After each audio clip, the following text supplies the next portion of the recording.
All right, what's up, Tycoon? Super excited for today's video. We're going to be taking a look at SOFI. You know why. All right, I do viewer requests every single week. So if you want to see your stock in the next video, make sure to let me know in the comments below. All right, we'll jump straight into the video. We're going to be looking at the 3-year weekly chart. Okay, so we're going to take a look at the volume profile. Okay, that's what all of these bars are right here. This shows you volume by price, okay, versus volume by time. This is one of the, key important things that you really need to learn as a beginner, as someone trying to understand, market psychology and things like that. Okay, volume by time is usually what everybody looks at, where you can see the volume on specific days, right? But volume by price, once you start to understand that, it's really going to elevate your game. And I'm going to give you guys a couple ways that it does, right? And things that you want to look for, all right? One of the main things is that we're going to move from high volume nodes, okay, like these high volume nodes, all right, that poke out far to the right, all right.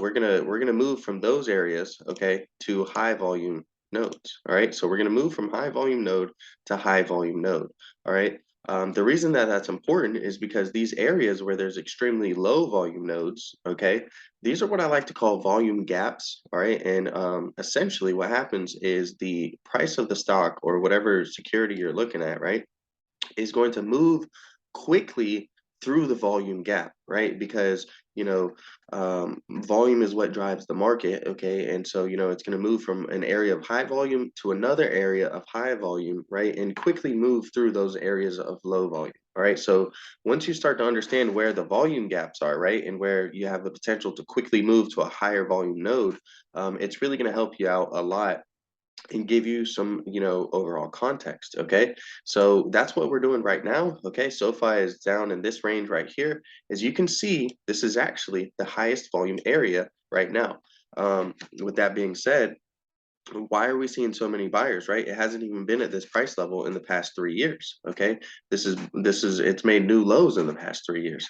Well, the reason being, all right, is that smart money, institutional money, hedge funds, things like that, they come in and they accumulate during these bear markets. Okay, so it may be a large price range, right, from $8 all the way down to $5, $4.82 at the lows.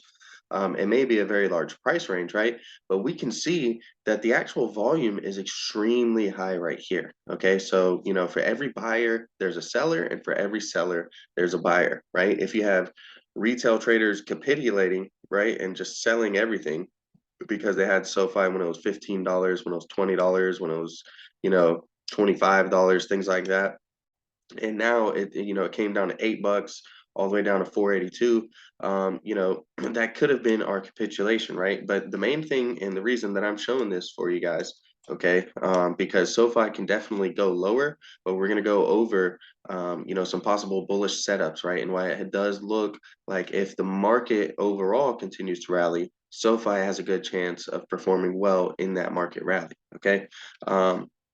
So again, here's our high volume nodes. What I want to highlight, okay, is below our 1.0 level on the fibs, the 100% line, right? I want you to see that that's pretty much the end of our high volume nodes. Above that line, there's a very big volume gap.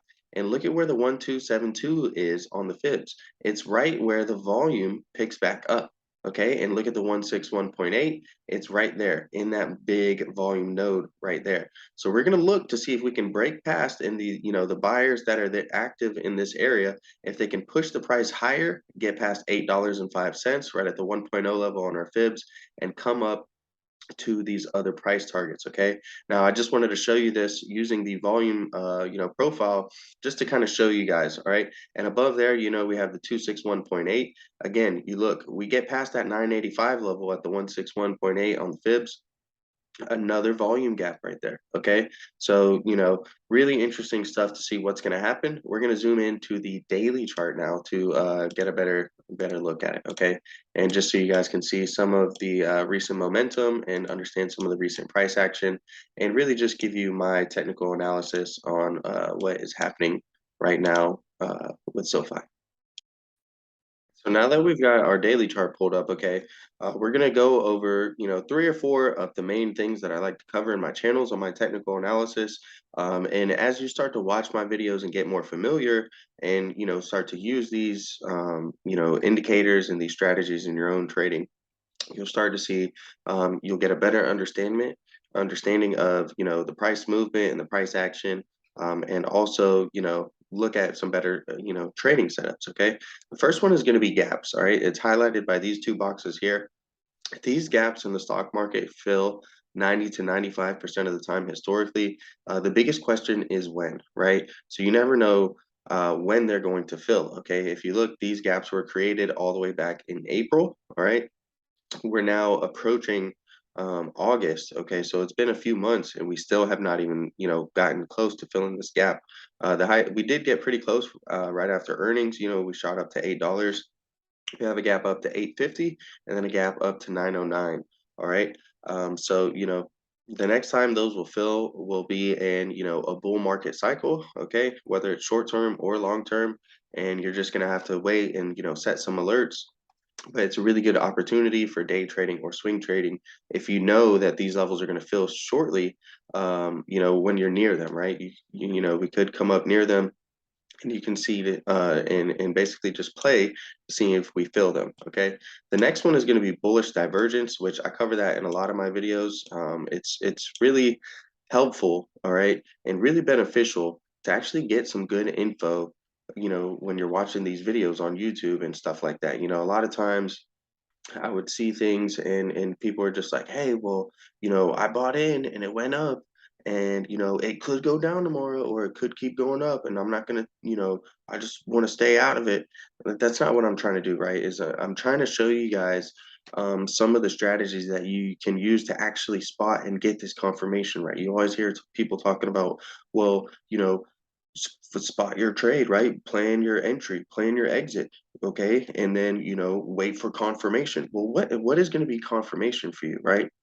One of the easiest ways to find swing trades or day trades, right, is going to be using some bullish divergence combined with some major support and resistance levels. Okay, that's one of the easiest ways to start off. You only need to add on the RSI indicator, the relative strength index, and you can take a look at these trend lines here. Okay, or you can take a look at the ovals. All right. The whole thesis is basically you look for a divergence. All right. What that means is that you're seeing the stock price do one thing, but you're seeing your relative strength indicator do another thing. Okay. So as we're going down on the stock price, we're actually going up on the RSI. Okay.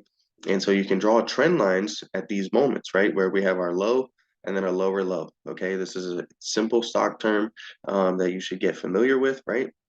And using.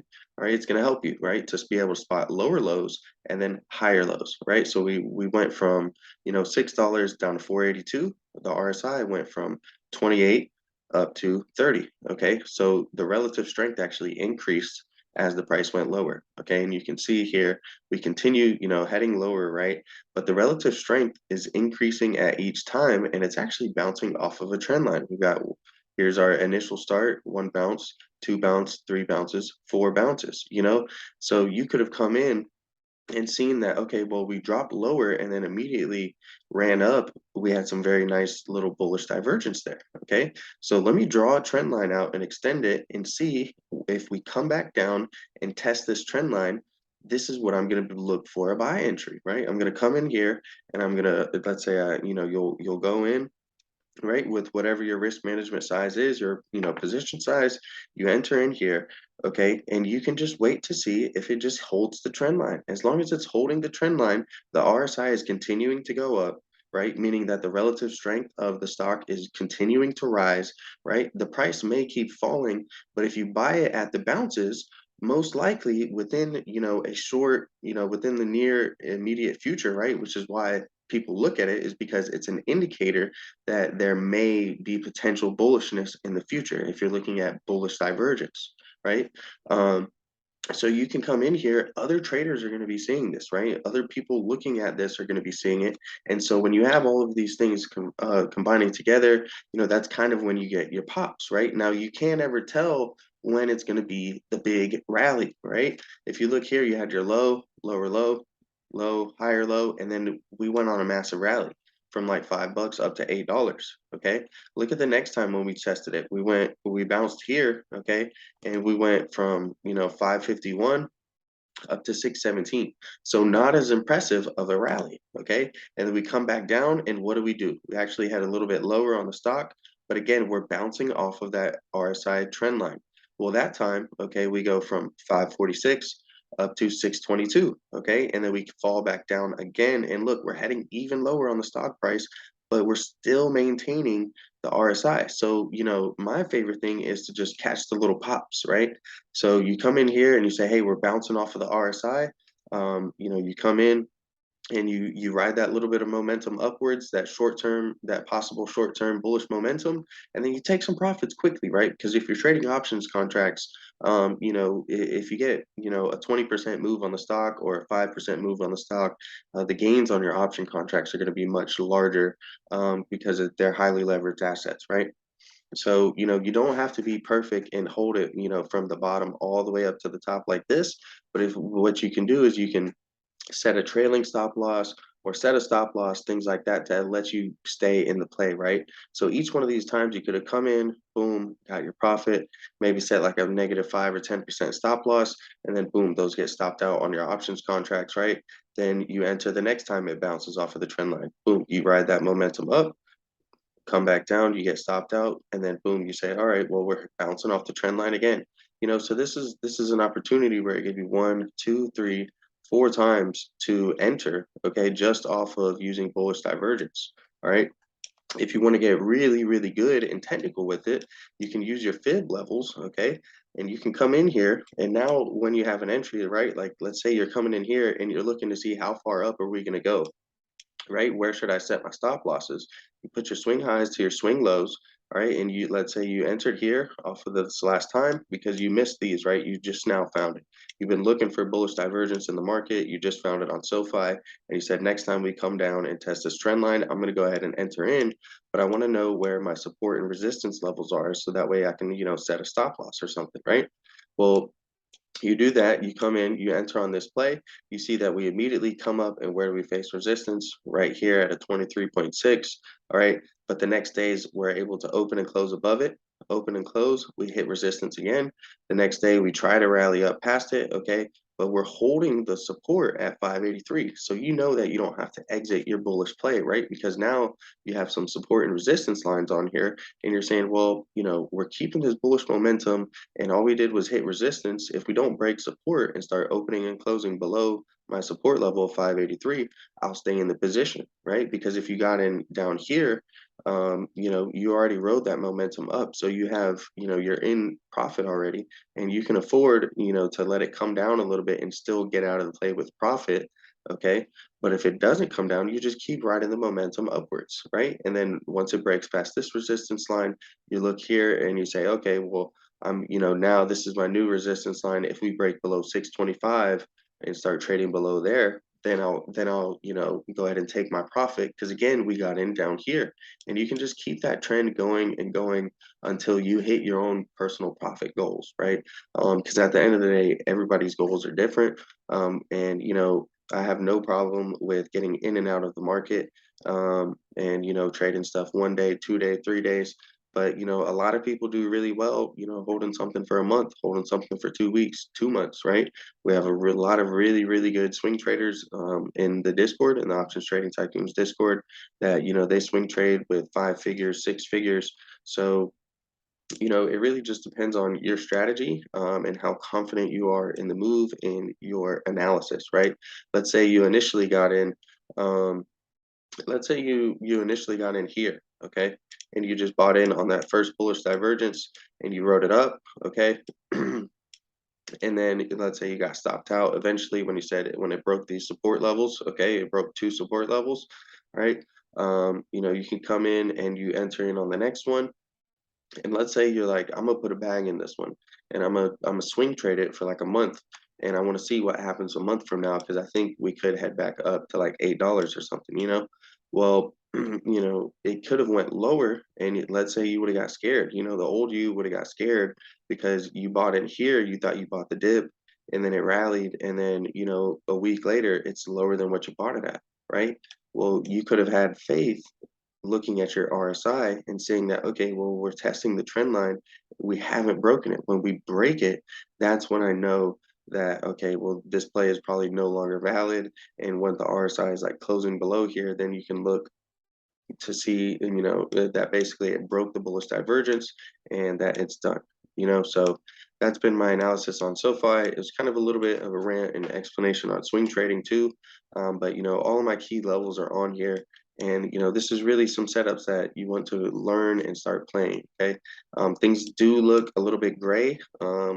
For SoFi heading into next week, right? It has earnings coming up on August 2nd. We have a bearish engulfing candlestick on the daily chart. Okay, this candlestick is usually a bearish candlestick that signifies further bearishness in the future. But